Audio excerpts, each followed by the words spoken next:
everybody. I actually wanted to talk about something today that is one of my absolute favorite things, and that is reading and books. So, at the beginning of the year, much to my avail, I did make a 2020 goals list. Of course, a lot of those did not happen, but the one that did happen is I had a goal to read 20 books for 2020. And this week I will have hit the 20th book, so I am obviously well on my way there, and I'm hoping now to have 40 books read by the end of 2020. The big goal for today, though, is I want to talk about what did I think were the top 5 books of the first 20 books that I read. The ones that I really think you would enjoy or that I thought were particularly good for 2020 for one reason or another. So I do have notes here outlining just like quick synopsises of the 5 books that I'm going to talk about. Actually, I'm going to talk about 6 because I had to lump one in with the other.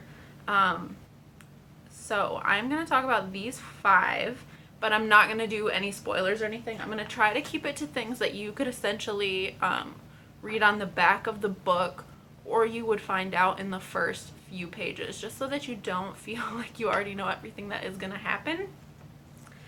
And so the first book that I'm going to talk about is not a book I would typically read. So let me really quick just go over what kind of books do I typically gravitate towards. And that would be, drumroll please, romance books.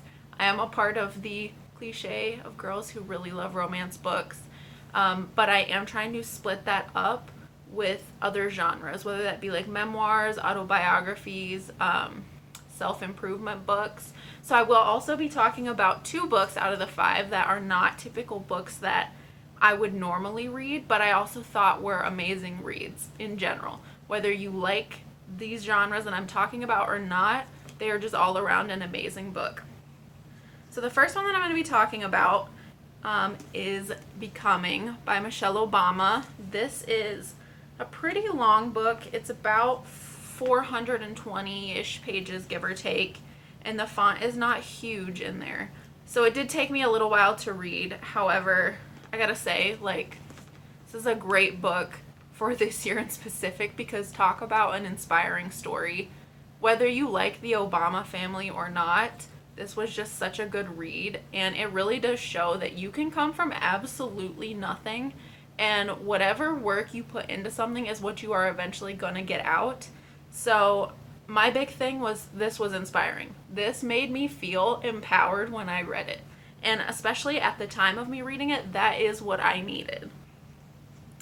Unlike most political related topics or stories, everybody I think could relate to this. It also sheds light on some of the difficulties of, going through campaigning and living in the White House that I would have never thought about. One of which being the expenses of living in the White House, which I thought was really interesting. She went over, when she would wear gowns, she would have to purchase those, whether that be like a designer gown or just like general event, outfits.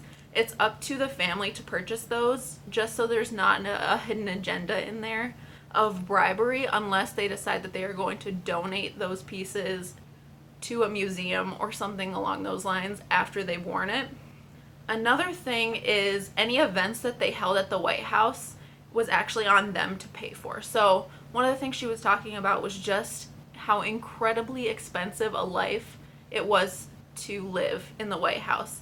And as a family who did not come from old money, she did not come from money, Barack did not come from money. They were just 2 lawyers who worked their way up and eventually went to Harvard and created an amazing life for themselves in Chicago. It was almost an unattainable life in the White House, so I thought that was really interesting. Can you imagine being married to somebody that is not even just running for president, but running for Senate, running for something that is in the public eye all the time, where they are also away from home, 6 out of 7 days of the week, and you have 2 children to raise them? That's insane to me. And just the strength that this woman had, props to you, Michelle. And I also have to say, if you saw the Netflix documentary on this. I will say that was more revolving around the book tour, more so than what this book is actually about. So if you watch that and you were like, it was okay, it was good, or you're saying, I already watched that, I don't need to read this, they don't cover the same things at all. I think more than anything, you need to read this. And if you haven't seen the Netflix one and it's between like reading this and watching that, read this. Read this book. 1000%. It's amazing. When I think of these 20 books I've read this year, this one is at the forefront of my mind for being one of my top picks. Next, we're going to talk about something a little bit more lighthearted. This is a fiction romance called The Honeymooners. This is by Christina Lauren. This is one of those traditional I hate you at first and then we fall in love as we get to know each other books, which I think are just fun reads in general. The two main characters, their names are Olive and Ethan. They absolutely cannot stand each other. Olive is a twin who always seems to have like the bad luck out of the two sisters. So her sister is getting married and she ends up attending her wedding, and for once she is the only one with the good luck other than the guy that she hates, because everybody gets this insane like food poisoning from the buffet that she didn't eat at because she had diet restrictions, and that this other guy did not eat at because he will not share plates of food with anyone. So they end up, long story short, having to take the honeymoon for the couple, just because it was non-refundable, and they insisted like, you guys better take this honeymoon because somebody's got to enjoy this. So they end up going to Hawaii together, and of course, I mean, this is not groundbreaking, they end up falling in love. Big shocker there, am I right? So I wanted to go ahead and just give a shout out to this book. So this is not in my top 5, but I feel like it is they kind of relate. This is You Deserve Each Other. So this is another, you hate each other at the beginning, then you end up loving each other. What I thought was interesting about this one though is that the couple is already engaged at the beginning.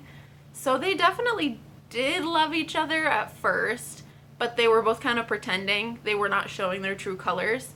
Then as time goes on, they just go through the motions of doing kind of what everybody expects them to do. So they get engaged, they move in together, but they're never really showing each other their true colors. And just one day they decide, like, you know what?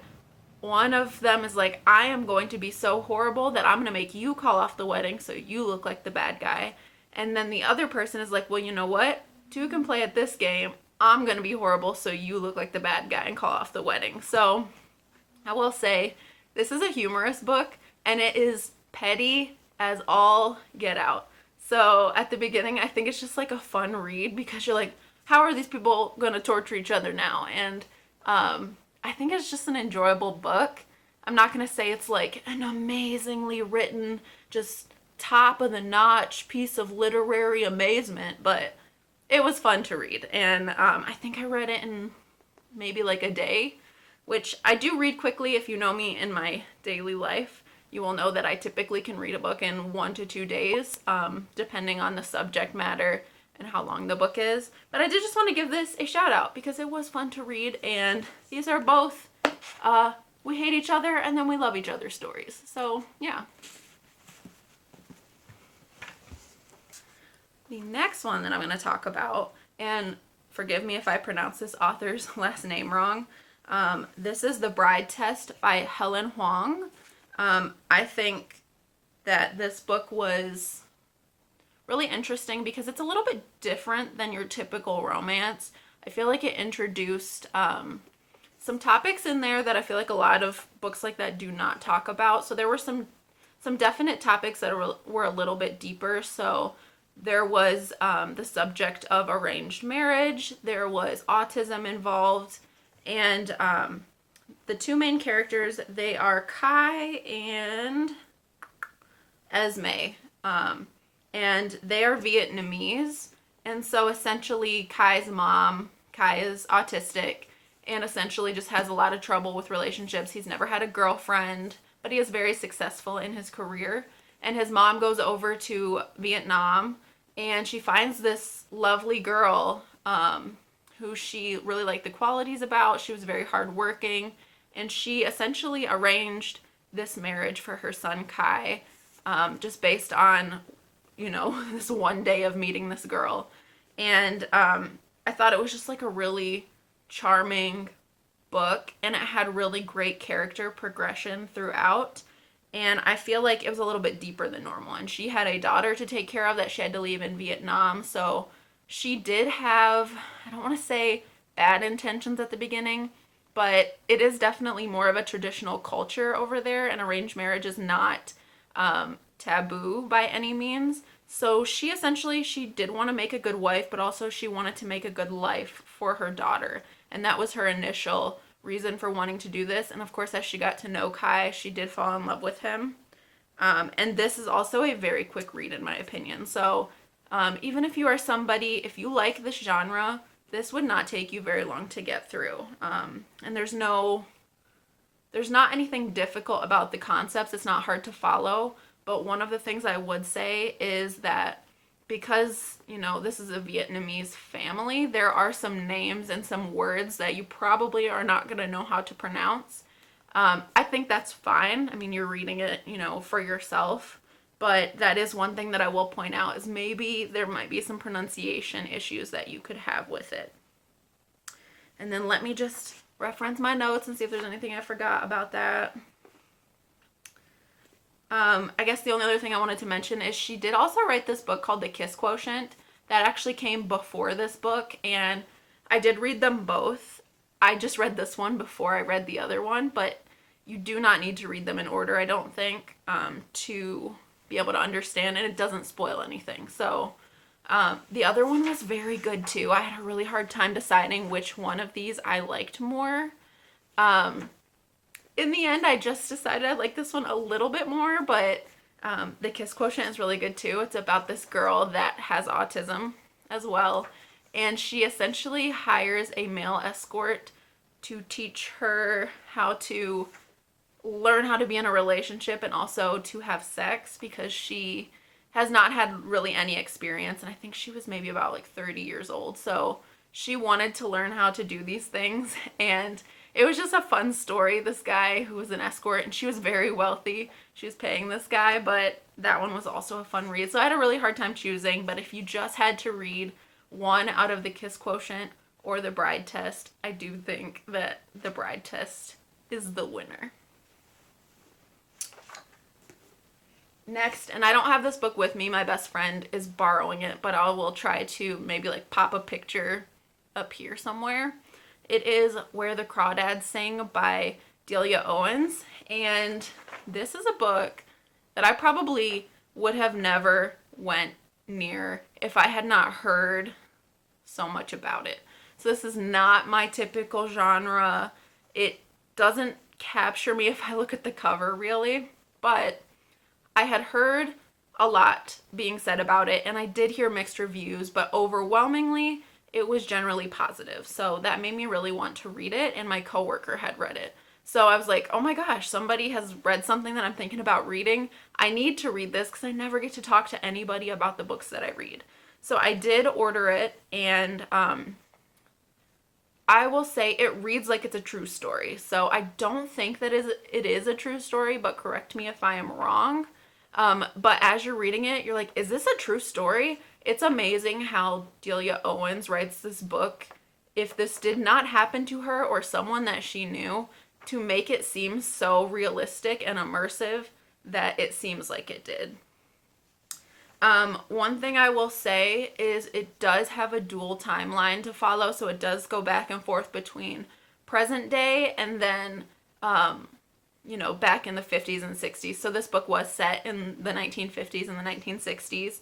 So it does go back and forth. So I could see that potentially being a problem for people to follow. But I generally think that if this is a book that you think you can read in a fairly short amount of time, and you're not taking, a month or two break between chapters or sections, you will be able to follow it. I just think if you are waiting very long amounts of time to finish this book, that you will have a hard time keeping up with it. But it is definitely worth the read.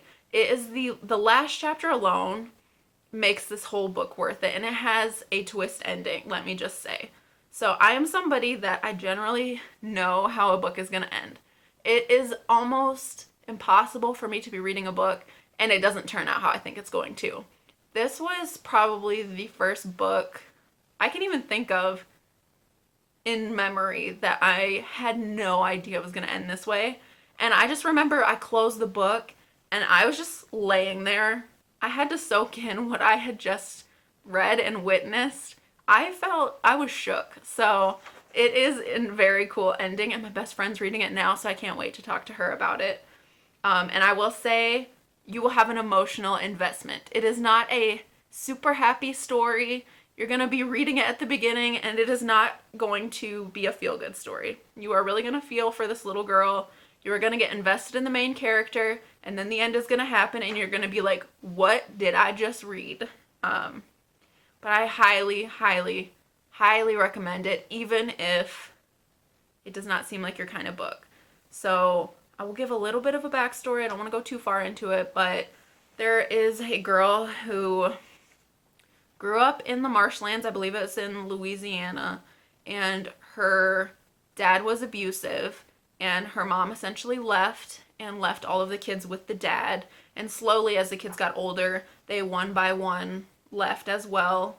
And she was the youngest, so I think they had all gone by the time she was 6 or 7, and she had to stay with her dad alone. I think they only stayed alone for maybe like a year and a half, and then eventually he left her. So she was responsible to live out here all by herself, raise herself. She had no education. She didn't go to school. She basically had to fend for herself and live off the land. And just the amount of knowledge that she had for the place she grew up in got her far in life in the end. So she just really, it's one of those kind of like inspirational stories. Like if this was real, you'd be like, oh my God, it's such an inspiring story. And then there is a murder trial that happens, and she is involved in it. And so she has to testify. So there is that whole whirlwind in the second half of the book. I'd say the first half is more dedicated toward getting to know her, her upbringing, her character, and then the second half is about this murder trial that is happening. So I highly recommend this book. And then the last one that I'm going to talk about is called Beach Read by Emily Henry. This is another fun one, and it seems like it's kind of long. It's 361 pages, but it is another quick read. I find it is easy to understand, but this is one of those stories where, gosh, is this another like we hate each other at first story and then we love each other? Like, is that my type? I don't know. These people are, the two main characters are college nemesises. They have always had it out for each other, always been competing. And this is set in West Michigan, which is where I am from. So I also thought that was kind of cool. Like, I could reference kind of the areas they were talking about, and I could imagine vividly the settings that they were talking about. So they are both writers, and they're both living in these vacation homes on Lake Michigan. And they both have writer's block. And they essentially help each other through their writer's block by coming up with this, I don't want to call it a competition, but it is more of a, what's the word? It's like a deal that they make. Like, she's a romance writer and he is more of a fiction writer about serious topics. So he was like, you need to write my kind of book. I'm going to write your kind of book. And then whoever can sell their book first at the end of the summer will win this truce. So you'll have to read a little bit more into it to get a little bit more information. But essentially, she helps him by teaching him like what is romance. Every Saturday, I believe it is, they go on a date, what she defines as a romantic night, to teach him about romance. And then on, I think it's Fridays, he takes her to go do some sort of research project for the type of book that he would typically write. So I'm I'm not going to say this is all like butterflies and rainbows. He's definitely more of like a mysterious, kind of troubled in a way, had a little bit of a rough upbringing type of person. And there's some heavier topics in here too relating to abuse, or there's also like some culture, lifestyle information in this book. But overall, I just thought it was really good. And when I look at this cover, I don't know, I feel kind of shallow, but I'm like, okay, this does not seem like my kind of book. I mean, the cover, it does draw me in, I'm not gonna lie. And clearly I like books that have bright, fun covers. I mean, there's no secret to that. But the art style in this is just not breathtaking in any way. But I'm so glad that I did pick this up and read it, because I did really enjoy it. And that's kind of, I mean, that's why it's made it into my top 5 out of the first 20 I've read this year.